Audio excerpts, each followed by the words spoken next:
함께 기도하시겠습니다. 하나님, 천지 만물, 생명, 호흡, 모든 것이 주께로 시작되며 또 주께로 향합니다. 모든 시공간의 지평선에서 우리를 부르시고 이곳으로 인도하여 주사 주님을 찾고 예배하게 하시니 이 모든 것도 주님의 은혜입니다. 오늘 이 자리에 모인 귀한 성도 한 분 한 분 주님 만나 주옵소서. 영광을 드립니다. 예수님의 이름으로 간절히 기도드리옵나이다.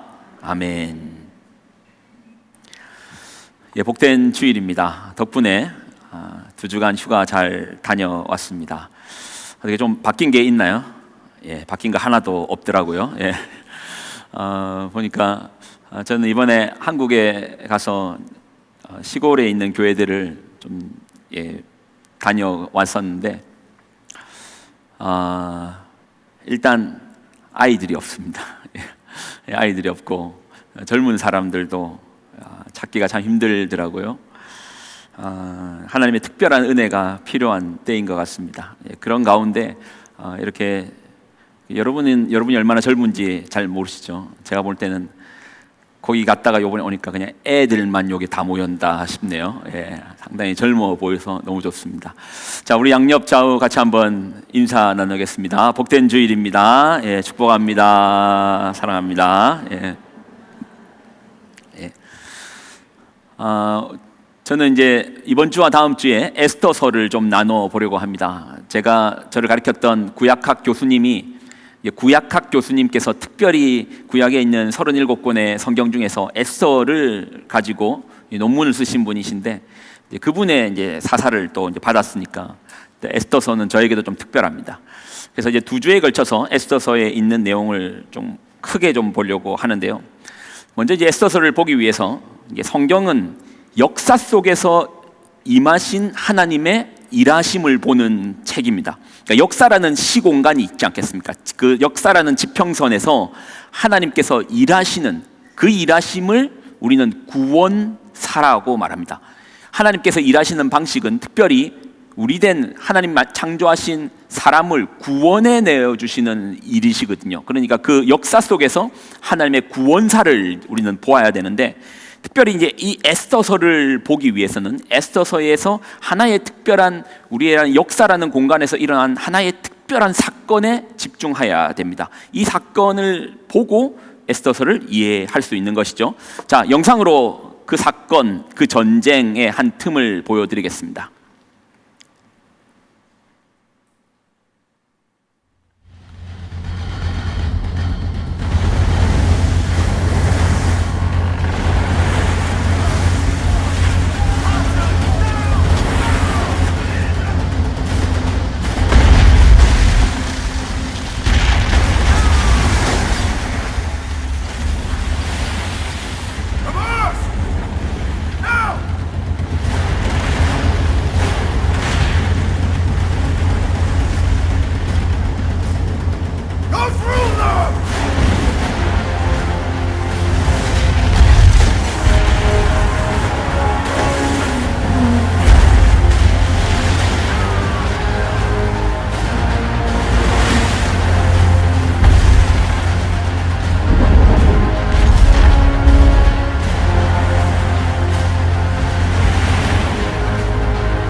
여러분, 지금 제가 보여드린 이 영상이 기원전 480년에 있었던 살라미스 해전입니다.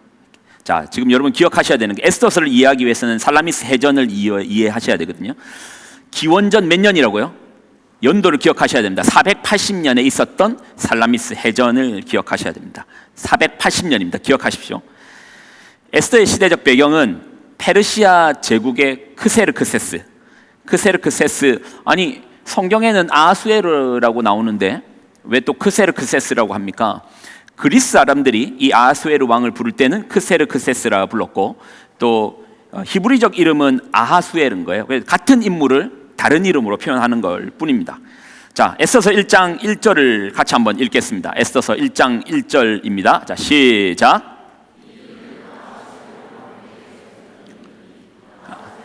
인도로부터 구스까지 127지방을 다스리는 왕이라. 자, 2절.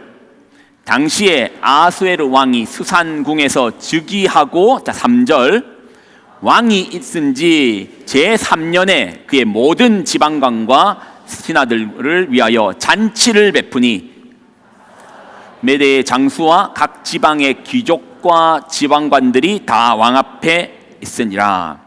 에스더서는 아수에르 왕 몇 년 차? 3년 차에 시작하는 거예요. 아수에르 왕 3년 차. 그러면 이때가 언제냐? 기원전 486년에 그의 아버지 다리오 왕이 죽고 그 다음에 아수에르가 왕이 됩니다. 기원전 486년에서 그리고 지금 이야기는 3년이 지났습니다. 그럼 몇 년입니까? 486년에서 3년 지났으니까 489년입니까? 아니죠. 기원전은 빼야 되죠. 그럼 몇 년입니까? 483년입니다. 제가 왜 연도를 집중하냐면 살라미스 해전이 몇 년이라고 했죠? 480년이라고 합니다. 그러면 살라미스 해전이 일어나기 3년 전의 사건인 거예요. 3년 전에 왕은 거대한 이 해전이 일어나기 전에 3년 전에 왕은 제후, 장군, 지방 귀족, 행정관들을 싹 불러 모아서 며칠 동안 180일, 180일은 몇 개월이죠? 6개월 동안 거대한 잔치를 벌이는 거예요. 예. 잔치가 하루 이틀도 아니고 6개월 동안 잔치를 벌이는 겁니다. 180일 동안. 왜 이렇게 6개월을 하는가?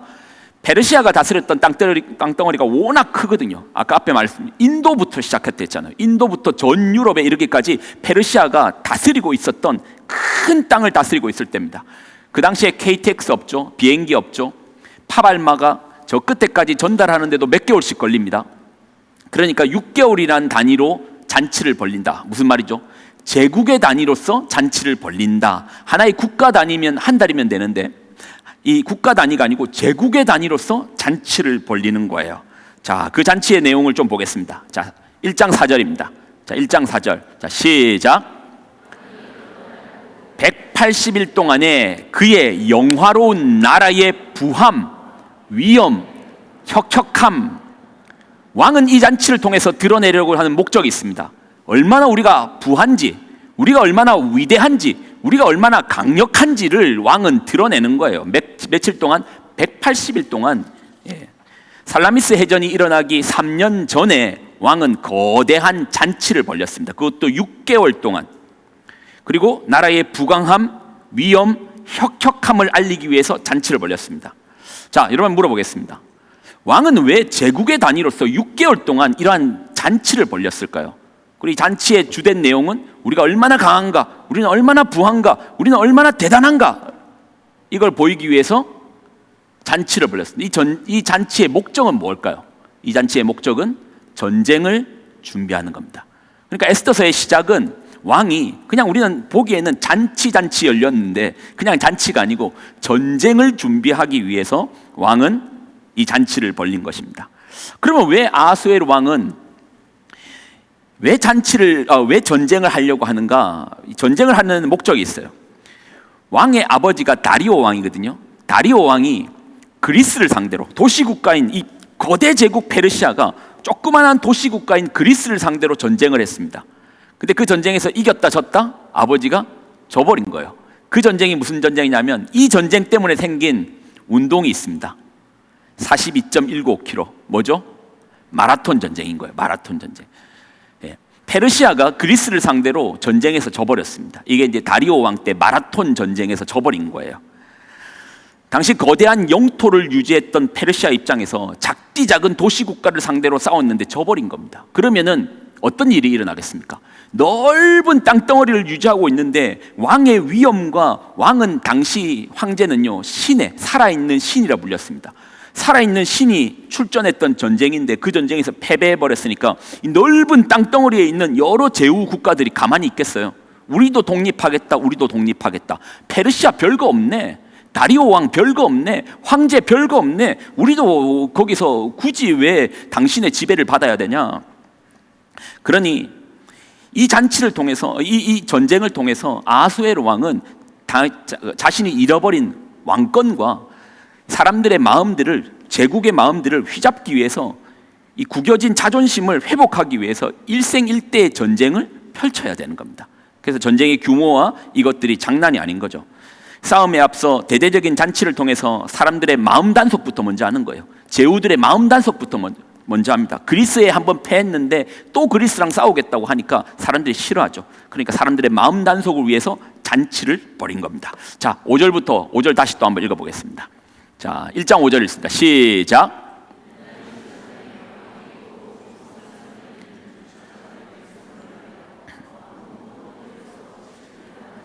자, 6개월의 잔치를 벌리고 또 이제 7일간 잔치를 벌이는데 이번 잔치에는 모든 백성들을 다 불러 모으는 거예요. 어디로요? 궁궐로 불러 모아서 각각 귀한 모든 걸 다 대접하는 겁니다.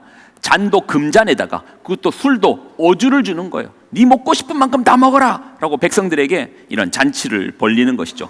읽어본 김에 6절 7절 마저 읽겠습니다. 시작. 백색, 녹색, 청색, 휘장 대리석, 기둥, 은고리에 메고 금과 은으로 만든 걸상을 화반석, 백석, 운모석, 흑석을 깐 땅에 진설하고, 자 7절 금잔으로 마시게 하니 잔의 모양이 각기 다르고 왕이 풍부하였으므로 어주가 한이 없으며 8절 마시는 것도 법도가 있어 사람으로 억지로 하지 않게 하니 이는 왕이 모든 국내 관리에게 명령하여 각 사람이 마음대로 하게 하립니다. 왕이 인심을 팍팍 쓴 겁니다. 백성들의 마음을 꽉 잡기 위해서 이번 전쟁에 앞서 아무도 반대하지 않게끔 백성들의 마음을 사기 위해서 큰 잔치를 벌린 겁니다. 지방 제후들뿐만 아니라 귀천을 따지지 않고 모든 백성까지 모은 자리에 이 잔치를 벌렸는데, 여러분 한번 여기서 한번 생각해봐요. 지금 황제의 마음은 어떨 것 같습니까? 어떤 마음으로 지금 이 잔치를 벌렸을까요? 여러분 말씀드렸습니다. 돌잔치 아닙니다. 백일잔치 아닙니다. 마을잔치 아닙니다. 회갑잔치 아니에요. 그냥 기분 좋은 잔치가 아닙니다. 왕이 무너진 자신의 왕권을 회복하고 자존심을 회복하고 정치적인 문제와 사안들을 이걸 제대로 원래의 자리로 회복하기 위한 잔치입니다.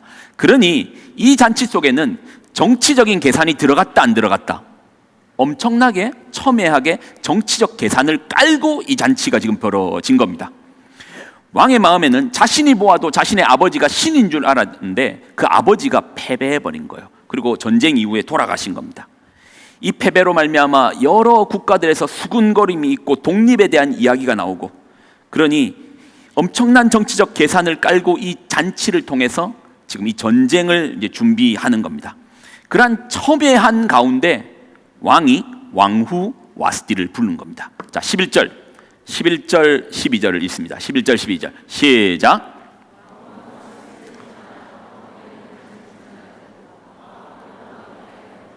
아름다움을 뭇 백성과 지방관들에게 보이게 하라니 이는 왕후의 용모가 보기에 좋았습니다. 왕이 잔치가 무르올랐을 때 왕후의 아름다움을 보이기 위해서 왕후를 부른 겁니다. 근데 왕후가 어떻게 했다? 자, 1장 12절입니다. 시작.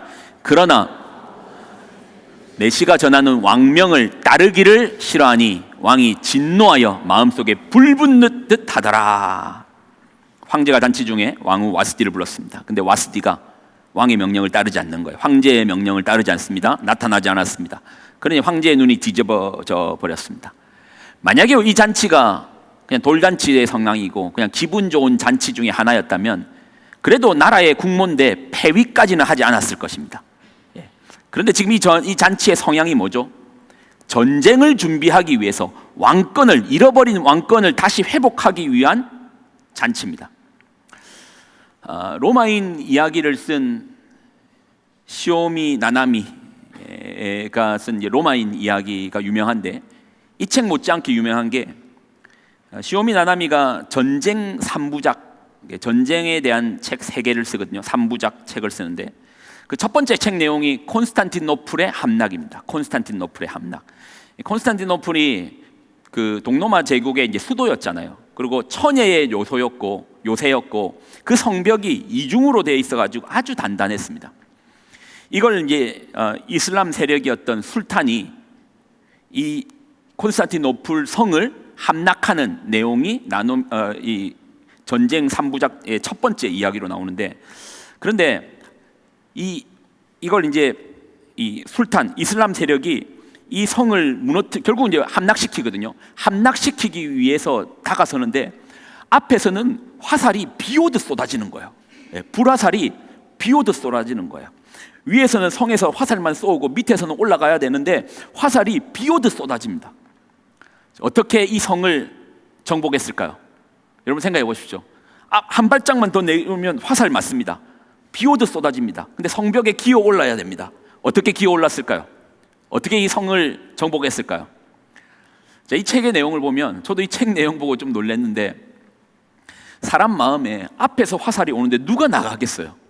그런데 결국은 이 성을 함락시킵니다. 어떤 방식으로요? 앞에서 비오듯 쏟아지는 화살보다 바로 자기 뒤편에 있는 자기 편의 칼이 더 무서울 때 전진한답니다. 술탄이요, 잔인하게 잔혹하게, 사람들이 만약에 이게 겁이 나니까 피해버리면 조금의 사정도 주지 않고 칼로서 난도질을 하여 사람을 죽여버리는 겁니다. 그러니 뒤에 오는 자기 편의 칼이 더 무서우니 어쩔 수 없이 죽더라도 화살을 맞더라도 전진하여서 결국은 그 성벽을 기어 올랐다고 합니다. 전쟁은 이런 거예요. 스타크래프트 게임 아니라니까요. 리니지 게임 아니라니까요. 목숨을 걸어야 됩니다. 왕명 하나에 수백 수천의 목숨이 왔다 갔다 합니다. 왕의 전략 하나에 수만의 군사들이 죽음을 당할 수 있습니다. 그런데 정작 왕의 아내가 왕의 명령을 듣지 않는 거예요. 왕의 아내가 왕의 명령을 따르지 않는 겁니다. 그래서 왕은, 아하수에르는 와스팁 왕후를 폐위시킬 수밖에 없는 상황이었던 것입니다. 그러니 지금의 어떤 정치적 상황 속에서 이 에스더서의 1장을 봐야 됩니다. 잔치가 열렸구나, 기분 좋은 시간이 열렸구나가 아닌 거예요. 전쟁을 이제 3년 후에 펼쳐질 전쟁을 준비하기 위한 자리에서 잔치가 펼쳐진 겁니다.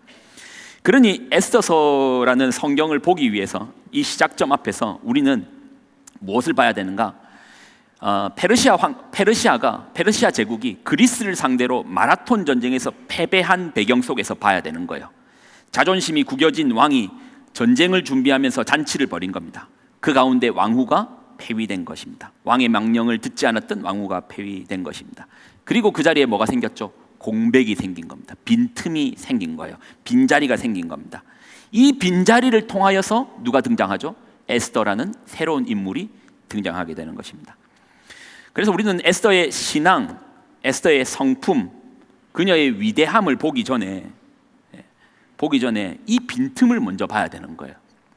이 빈틈이 없었다면 고아 출신의, 그것도 유대인 출신인 에스더라는 여인이 결코 이미 각본이 다 짜여져 있고 이미 틈이 하나도 없는 그 틈을 삐집고 들어갈 수 없는 겁니다. 하나님은 역사라는 장면을 통해서 역사의 왕들과 전쟁과 전쟁의 이야기를 통해서 이 빈틈을 버려두시고 그 틈에 에스더가 들어갈 수 있는 빈자리를 마련해 두셨던 것입니다. 에스더서에서는 공교롭게 하나님이라는 이름이 한 번도 등장하지 않습니다. 그러면 하나님은 안 계십니까? 우리가 하나님을 인정하지 않아도 하나님은 모든 시공간 속에서 존재하시는 분이십니다. 우리가 하나님이라고 부를 때, 이 하나님이라는 호칭은 일종의 대명사입니다. 이게 무슨 말이냐면, 저는 윤천석이라는 이름을 가지고 있습니다. 근데 사람들이 저를 볼 때 목사라고도 부를 수 있고, 사람들이 저를 볼 때 누구의 아버지라고 부를 수 있고, 또 이보다 더 간편하게 부를 때는 뭐라 부릅니까? 그 사람, 그는이라고 부르죠. 그렇죠. 이렇게 그 사람, 그는 할 때가 대명사잖아요. 마찬가지로 하나님이라는 절대자, 신의 절대자를 부를 때 우리는 하나님이라는 대명사를 씁니다. 마찬가지로 제가 제 이름을 가지고 있듯 성경에는 하나님의 이름도 여러 번 등장을 합니다. 많이 등장합니다. 가장 대표적인 하나님의 이름이 뭘까요? 우리가 알고 있는 것 중에 치유하시는 하나님, 라파의 하나님이라고 부릅니다. 그런데 이보다도 성경에 훨씬 더 많이 등장하는 하나님의 이름이 있습니다. 혹시 그 이름 아십니까? 여호와 하나님 들어보셨습니까? 야훼 하나님, 여호와 하나님 같은 내용입니다. 여호와 하나님, 야훼 하나님. 여러분, 여호와 하나님의 그 이름의 뜻이 뭘까요? 여호와 하나님, 우리가 하나님을 이름을 여호와라고 당신께서 내 이름을 여호와 하나님이라고 부르실 때 그 뜻은 이겁니다. 나는 있다라는 거예요. I am who I am. 나는 존재한다. 모든 시공간 속에 등장하시는 하나님께서 에스더에서 이름은 등장하지 않지만 그러나 그 모든 배경과 모든 공기의 밀도 속에서 하나님은 존재하고 계셨던 것입니다. 아무도 하나님의 이름을 외치지 않지만 하나님은 세계적인 대전을 준비하시고 그 준비하는 과정에서 빈틈을 여시고 그 틈에 에스더를 보내시는 거죠. 우리 눈에는요 너무 작아도 안 보입니다. 세포, 세균 안 보입니다. 근데 동일하게 너무 커도 안 보여요. 너무 커도 인지하지 못합니다. 좀 어려운 얘기인데요. 여러분 그 세차 운동이라고 들어보셨습니까? 그 주차장 세차 말하는 거 아닙니다. 세차 운동이 뭐냐면 그림 한번 보여주실래요? 자, 세차 운동이 뭐냐면 이거 좀 팽이로 이해하면 좋은데 세차 운동이 지구가 자전하는 건 알죠? 이렇게 뺑뺑 돌잖아요. 근데 지구가 자전할 때 그냥 도는 게 아니고 23.5도 기울어져서 이렇게 자전을 합니다. 그리고 이 자전과 동시에 계속해서 일어나는 거 이렇게 공전을 합니다. 자전은 하루 동안에 일어나는 것이고 공전은 365일 1년 동안 일어나는 것은 아시죠? 근데 이 365도를 기울어서 팽이가 뺑뺑뺑 도는데 이 각도가 정확하게 계속 이 각도가 조금씩 변하고 있습니다. 이 변하고 있는 걸 세차 운동이라고 하는 거거든요. 그러니까 이게 공전하고 자전하고 조금 다른 성향의 또 다른 운동이 지구 안에 일어나고 있습니다. 그런데 이걸 우리가 못 느끼는 이유는 이 세차 운동이 한번 전체가 완성되는 과정이 26,000년이 걸린다. 26,000년의 시간이 걸린다고 합니다. 그러니까 1년 단위도 아니고 26,000년의 시간 동안에 23.5도 기울어져서 전체가 한 바퀴 돌아버리는 거예요. 너무 크니까 그 숫자가 너무 크니까 우리는 못 느끼는 것입니다. 하나님 섭리도 그래요. 하나님의 일하심도 그렇습니다. 짧은 100년의 인생을 사는 우리가 하나님의 그 일하심, 하나님의 그 광대하심, 크심 못 보는 거예요. 에스더서에서 반드시 우리가 봐야 되는 것은 하나님께서 이 에스더서에서 공백을 만들어주시고 공간을 만들어주시고 전쟁과 또 왕들을 폐해시키시고 이런 사건들을 통해서 하나님께서 개입하시고 임재하시고 함께 하시는데 이것이 너무 커버리니까 우리 눈에 읽혀지지가 않는 것입니다. 동일하게 페르시아 시대를 살았던 다니엘은 이런 말을 합니다. 다니엘서 2장 21절입니다. 다니엘서 2장 21절 같이 한번 읽어볼까요? 여기서 그는 하나님이십니다. 자, 같이 읽습니다. 시작.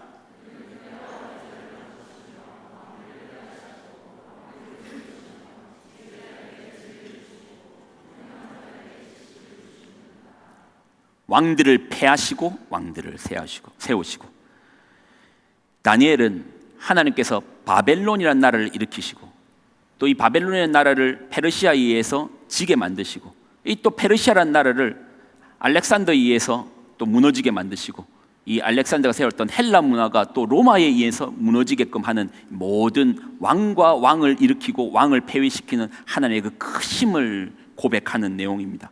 우리 눈에는 안 보이죠. 하나의 국가도 조선이라는 국가도 제대로 보이지 않는데 조선과 고려와 조선과 또 대한제국과 이어지는 이 큰 역사들이 어떻게 보이겠습니까? 우리의 삶도 마찬가지입니다. 내가 잘나서 잘 살고 있는 것 같은데 이번에 제가 이제 한국 갔을 때 깜짝 놀란 게 이번에는 제가 이제 은사님들을 좀 뵙는다고 시골에 저희 은사님들이 계셔가지고 합천 시골에도 가고 또 바닷가 마을에도 가고 했는데 합천의 그 시골 골짜기에도 펜션들이 왜 그렇게 많이 있습니까? 펜션부터 해가지고 텐트 치고 지낼 수 있는 그런 장소들. 근데 또 바닷가 갔더니 바닷가는 더 난리예요. 그냥 펜션이 너무 어마어마하게 많더라고요. 그리고 경치 좋고 경관 좋은 모든 곳에는 카페가 너무 아름답게 들어서 있더라고요. 그런데 만약에요 여러분이 1590년에 태어났다면 어떻게 됐을까요? 1590년에 여러분이 만약에 태어나셨다면 2년 후에 큰 전쟁이 일어납니다. 무슨 전쟁이죠? 1592년에 임진왜란이 일어나요. 몇 년 동안? 6년 동안. 그러니까 어린 유년기를 전쟁과 함께 전쟁 피난민으로 다녀야 됩니다. 그리고 전쟁 이후에 재건까지는 또 얼마나 힘들었겠습니까? 이제 한 10살이 돼가지고 이제 전쟁 이후에 임진왜란 때 다 뺏겨버리고 많은 남자들이 죽었으니까 이 꼬맹이들이 또 돌을 골라내고 흙을 골라내가지고 이렇게 살아야 되는 거 아닙니까? 얼마나 열심히 살았겠습니까?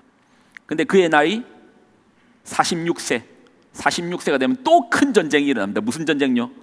병자호란이 일어나는 거예요. 예. 여러분 1590년생이 만약에 여러분 1590년에 태어났다면 아무리 열심히 살아도 그 가난을 평생 헤어나지 못하는 것입니다. 근데 2025년을 사는 우리는 어떻습니까? 우리는 그러니까 1590년생이 절대 못 들었던 얘기가 살 좀 빼라라는 말은 절대 못 들었을 겁니다. 살 좀 빼라, 다이어트라 해를 좀 말을 못 들었을 겁니다.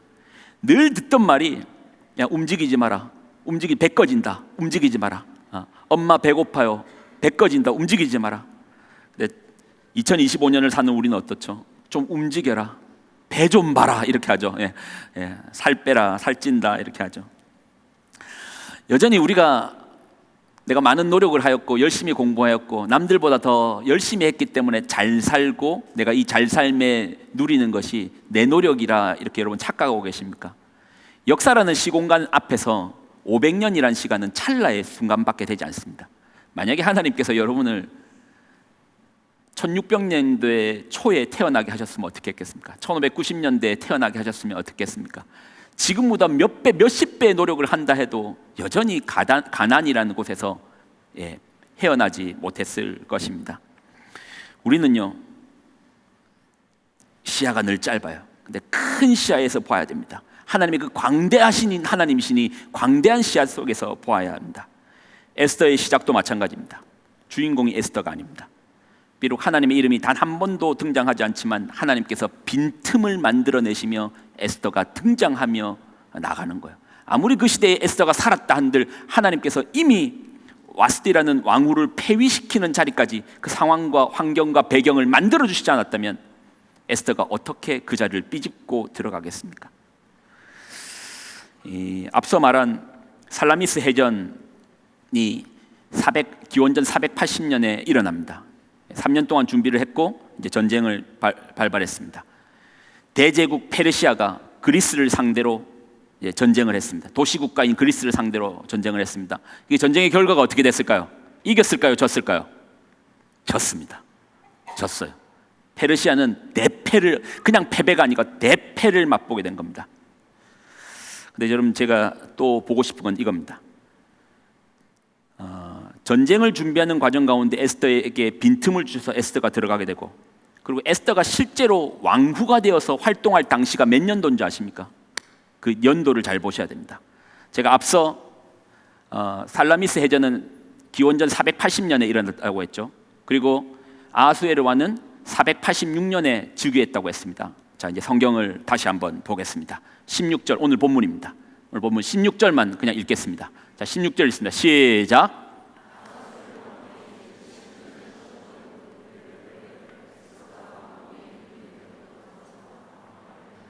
몇 년요? 7년. 아하수에르 왕이 486년에 즉위했습니다. 그리고 전쟁은 480년에 있었습니다. 그리고 7년이 지났습니다. 그럼 몇 년입니까? 470? 뭐 수학 시간도 아니고 지금 듣기도 힘든데 479년이에요. 복잡하게 볼 필요 없이 전쟁 지나고 1년 뒤에 에스더가 즉위하게 된 것입니다. 전쟁이 끝나고 1년 뒤에 에스더가 왕후의 자리로 들어섰습니다. 왜 이게 중요하냐면 에스더서의 내용 중에 보면은 조서가 나옵니다. 조서는 뭐냐면 왕이 자신의 이름을 걸고 도장을 딱 찍어가지고 내린 명령을 조서라고 합니다. 왕의 이름을 걸고 자기가 명령을 내린 거예요. 그리고 이 명령서가 각 지방, 페르시아가 다스리고 있는 각 지방으로 이 편지가 다 전달이 되었습니다. 왕의 이름이 적혀 있고 도장이 찍혀 있는 편지가 각 지방으로 다 퍼져 있습니다. 그 내용은 유대인들을 어느 날 몇 월 며칠에 다 죽이라는 명령이었어요. 근데 나중에 에스더가 가가지고 그 명령을 철회시킵니다. 에스더가 왕에게 부탁해가지고 왕이 자신의 이름에 도장이 찍힌, 그것도 이미 발송된 편지를 이걸 역전시켜버리는 거예요. 근데 만약에 479년이 아니고 480년 이전에 만약에 에스더가 왕후가 되었고 이것을 왕에게 부탁을 했다면 에스더 역시도 왓시처럼 폐위됐을 겁니다. 어디 감히 왕이 그것도 내 도장까지 찍어가지고 전 국민에게 발송을 이미 시켰는데 이걸 지금 캔슬시키라고, 이걸 뒤바꾸라고, 어디 건방지게. 하늘 끝까지 높아져 있는 황제를 하나님께서는 이 살라미스 해전을 통해서 땅바닥으로 떨어뜨리는 거예요. 자기 힘으로는 죽었다 깨어나도 겸손할 수 없는 왕을 이 해전에서 대패하게 만들므로 하나님 겸손하게 만드신 거예요. 그러니 그때 왕후의 명령을 듣는 겁니다. 내가 죽으면 죽으리라 각오를 했기 때문에 왕이 들은 게 아니고 하나님은 이미 그 자리를 만들어 두신 거예요. 왕이 들을 수밖에 없는 낮은 마음으로 하나님은 만들어 두시고 그 후에 에스더가 왕후가 된 것입니다. 모든 빈 공간 가운데 하나님께서 시공간 가운데서 일을 이미 하고 계셨던 것이죠. 여러분, 우리 하나님은 크신 하나님이십니다. 아멘이십니까? 아닙니까? 예. 다시 한번 여쭤보겠습니다. 우리 하나님은 크신 하나님이십니다. 아멘이십니까?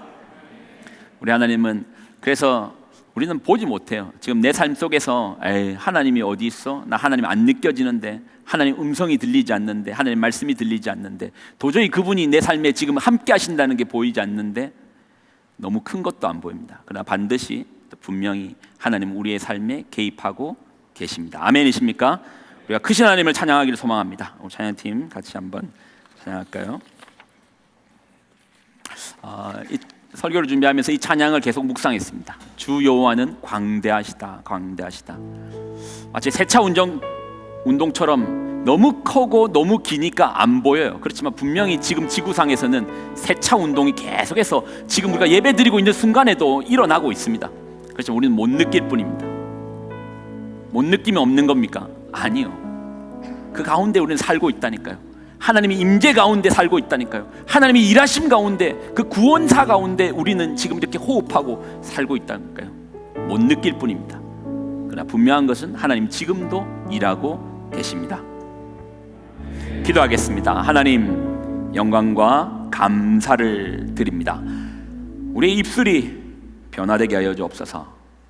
하나님이 내 삶에 도대체 어디 계십니까? 하나님이 나한테 해준 게 뭐 있습니까? 우리의 시야는 그렇게 짧습니다. 못 느낍니다. 못 봅니다. 임재하시는 하나님, 분명히 하나님께서는 나 여기 있어 라고 하시며 우리의 모든 시간과 공간을 붙들고 붙잡고 계시는데 우리는 여전히 하나님 어디 있습니까? 라고 하며 불평과 불만만 가득합니다. 하나님, 우리가 예배 가운데 눈을 들어 하나님의 그 구원하심을 바라보게 하여 주옵소서. 하나님의 광대하심을 바라보게 하여 주옵소서. 그래요, 우리의 입술이 감사 또 하나님께 경배 참된 예배자의 삶을 우리에게 허락하여 주옵소서. 이제는 우리 주 예수 그리스도의 은혜와 하나님의 무한 극진하신 사랑하심과 성령님의 교통동행 충만하심의 역사하심이 오늘로 우리로 살게 하여 주시고 또 풍성함을 누리게 하여 주시냐. 그러나 알지 못하였으나 예배 가운데 알게 된 우리입니다. 우리가 감사하며 살기로 작정한 귀한 성도들의 삶과 가정과 그들의 기업과 자녀들의 머리 위에 이제로부터 영원히 항상 함께 하여 주시기를 간절히 축원드리옵나이다. 아멘.